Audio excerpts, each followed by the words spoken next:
Hello guys, welcome back to High Flyer. আমি শ্যাম। আর আজকে যে ভিডিওটা আমরা দেখব সেটা বাংলাদেশের রাজনৈতিক প্রেক্ষাপটে বলতে গেলে বিদেশ নীতির ওপরে নির্ভর, অর্থনীতির ওপরেও নির্ভর করে ভিডিওটা। এবং খুব ভালো একটা দিক হচ্ছে যে বাংলাদেশের প্রধান উপদেষ্টা উনি গিয়েছেন কাতারে, কোনো একটা সম্মেলন চলছে সেই সম্মেলনে তিনি গিয়েছেন এবং সেখানে গিয়ে সেখানকার যে আমির তার সাথে দেখা করার কথা এবং সেখানে গিয়ে তিনি যে সমস্ত ডিল করেছেন তারই মধ্যে একটা ডিল হয়েছে যেটা বাংলাদেশের সেনা কিন্তু কাতার নিতে চাইছে। আমরা এর আগে দেখেছি যে ফুটবল বিশ্বকাপের সময় কিন্তু কাতার কিন্তু পাকিস্তানের বহু সেনা কিন্তু নিয়েছিল। তো সেই জায়গা থেকে যেহেতু কাতারের এই ধরনের সেনাবাহিনীর প্রয়োজন পড়ে কিন্তু নিজস্ব সেনাবাহিনী সেইভাবে নেই, সেই জায়গা থেকে এটা একটা বিরাট সুযোগের জায়গা বাংলাদেশের কাছে ক্ষেত্রে এবং সাধারণ মানুষের ক্ষেত্রেও, কারণ তারা একটা আলাদা রকম জায়গা পেয়ে যাবে জীবিকা নির্বাহের। তো সেই দিক থেকে বলতে গেলে খুব ভালো নিউজ এবং সেটাই ভিডিওটায় রয়েছে, একটা নিউজ রয়েছে। তো আগে ভিডিওটা দেখবো, তার আগে ডিসক্রিপশন বক্সে লিঙ্ক দিয়ে রাখবো, সেখানে গিয়ে অরিজিনাল ভিডিওটা দেখো, সাথে সাথে চ্যানেলটাকে লাইক শেয়ার সাবস্ক্রাইব করে একদম। তো চলো ভিডিওটা দেখেন। দ্য আর্থনা সামিট 2025-এ উষ্ণ অভ্যর্থনায় সিক্ত বাংলাদেশের প্রধান উপদেষ্টা ডক্টর মোহাম্মদ ইউনূস। সম্মেলনের প্রথম দিনেই মূল বক্তা হিসেবে দীর্ঘ 20 মিনিটের বক্তব্য তুলে ধরেন তিনি। জলবায়ু সহ বৈশ্বিক নানা সংকটের কথা বলেন অধ্যাপক মোহাম্মদ ইউনূস। প্রধান উপদেষ্টা তার বক্তব্যে একটি সহনশীল, সমৃদ্ধ এবং টেকসই ভবিষ্যতের স্বপ্নের কথা উল্লেখ করেন। বলেন, বহুপাক্ষিকতা হুমকির মুখে, জলবায়ু পরিবর্তন দ্রুততর হচ্ছে, ভূ রাজনৈতিক উত্তেজনা বাড়ছে এবং মানবিক সংকট গভীরতর হচ্ছে। এমন প্রেক্ষাপটে আঞ্চলিক ও বৈশ্বিক সহযোগিতার পুনরুজ্জীবন আগের যে কোনো সময়ের চেয়ে অনেক বেশি প্রয়োজন বলে মন্তব্য করেন তিনি। সামিটে বক্তব্য দেওয়া ছাড়াও কাতারের আমির শেখ তামিমের মায়ের সাথে বৈঠক করেন প্রধান উপদেষ্টা। সম্মেলনের সাইডলাইনে বৈঠক হয় কাতার সরকারের ঊর্ধ্বতন ব্যক্তিদের সাথে। প্রধান উপদেষ্টার প্রেস সচিব জানান, কাতারের এলএনজি সেক্টরে আওয়ামী লীগ সরকারের রেখে যাওয়া আরও $37 মিলিয়ন ঋণ বকেয়া আছে। 2-1 দিনের মধ্যে এই টাকাও পরিশোধ করবে অন্তর্বর্তী সরকার। কাতার গ্যাসের থেকে আমরা প্রচুর এলএনজি কিনতাম, দেখা যাচ্ছে প্রকৃত স্বৈরাচার $কয়েকশো মিলিয়ন ওই টাকাটা ওনাদেরকে পে করেন না। মানে এটা পে না করার কারণে আমাদের সরকারের উপরে এটা রেসপন্সিবিলিটি এসে ঘাড়ে পড়ে যে এটা আমাদেরকে পে করতে হবে। তো আমরা মোটামুটি সবই পে করে দিয়েছি, খালি $37 মিলিয়ন মতো আছে। আমরা আশা করছি আগামী 2-1 দিনের মধ্যে এটা পে অফ হয়ে যাবে, কিছু থাকবে না, জিরোতে এসে থাকবে। তিনি জানান, বাংলাদেশ থেকে স্থায়ীভাবে সৈনিক নেবে কাতার। প্রথম ধাপে এই সংখ্যা 725 জন, পর্যায়ক্রমে তা আরও বাড়তে থাকবে। তারা এখানে বিভিন্ন কাতারে যেগুলো সিকিউরিটির যে কাজ সেগুলো করবে এটা, এবং কাতার ডিফেন্স মিনিস্ট্রি তাদেরকে এমপ্লয় করবে। এটার ফলে লাভটা যেটা হচ্ছে যে এটা ন্যূনতম বেতনই হবে 2.5 থেকে 3 লাখ টাকা একটা সোলজার যারা বাংলাদেশে গিয়ে, তা অফিসাররা তো আরো বেশি পাবে। আমরা আশা করছি যে এর ফলে নতুন দিগন্ত উন্মোচন হবে। প্রেস সচিব জানান, বর্তমানে বাংলাদেশে কাতারের যে ভিজিট ভিসা বন্ধ রয়েছে তার জট খুলে দেওয়াই প্রধান উপদেষ্টার এই সফরের অন্যতম লক্ষ্য। বাংলাদেশ কাতারের মধ্যে বিনিয়োগ ও বাণিজ্যিক সম্পর্ক আরও সুদৃঢ় করার আশা প্রকাশ করেন তিনি। ভিসা সংক্রান্ত যে জটিলতা সেটাকে কিভাবে নিরসন করা যায়, আমরা সেইটা নিরসনের কাজগুলো করছি। আমরা আশা করছি যে বাংলাদেশ আর কাতারের সাথে পারস্পরিক সম্পর্ক সুদৃঢ় করার ক্ষেত্রে এই মিটিংটা খুব কাজে দেবে। সামিটে প্রধান উপদেষ্টা তার বক্তব্যে অন্তর্ভুক্তিমূলক ব্যবস্থা, ঐতিহ্য, ন্যায় বিচার, মর্যাদা এবং সুযোগের ভিত্তিতে একটি ভবিষ্যৎ একত্রে গড়ে তোলার আহ্বান জানান বিশ্ব নেতাদের। পাশাপাশি সামাজিক এবং ক্ষুদ্র ঋণের ভূমিকা প্রান্তিক জনগণের জন্য টেকসই উন্নয়ন ও অর্থনৈতিক সুযোগ সৃষ্টিতে সহায়ক বলেও মন্তব্য করেন তিনি। দ্য আর্থনা সামিট 2025-এ যোগ দিয়ে বৈশ্বিক জলবায়ু সংকট সহ নানা ইস্যুতে প্রধান উপদেষ্টা কথা বললেও অনেকটা অনানুষ্ঠানিকভাবে উঠে এসেছে বাংলাদেশ কাতারের দ্বিপাক্ষিক বিষয়গুলো।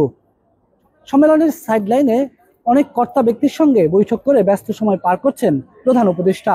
বিশেষ করে বাংলাদেশের পক্ষ থেকে কাতারকে আশ্বাস দেওয়া হয়েছে, আওয়ামী লীগ সরকার যেসব ঋণ রেখে গেছে কাতারের কাছে সেগুলো অতি দ্রুতই পরিশোধ করা হবে। আর এর মাধ্যমে বাংলাদেশ কাতারের যে এলএনজি সংকট তা দ্রুতই সমাধান হবে বলে প্রত্যাশা করা হচ্ছে সংশ্লিষ্টদের পক্ষ থেকে। কাতারের দোহা থেকে বেলায়েত হোসাইন, এখন। আচ্ছা, ডক্টর ইউনুস আর্থনা সামিটের জন্য কাতারে গিয়েছেন এবং সেখানে প্রথমেই যেটা উঠে আসছে যে সেখানে বিশেষ বিশেষ কর্তা ব্যক্তিদের সাথে তিনি গুরুত্বপূর্ণ মিটিং করেছেন এবং সর্বোপরি সেখানে কাতারের যে আমির তার মায়ের সাথে কিছু আলোচনা হয়েছে এবং এই আলোচনার মাধ্যমে বেশ কিছু জিনিস উঠে এসেছে যেটার মাধ্যমে কিন্তু বাংলাদেশ লাভবান হতে চলেছে।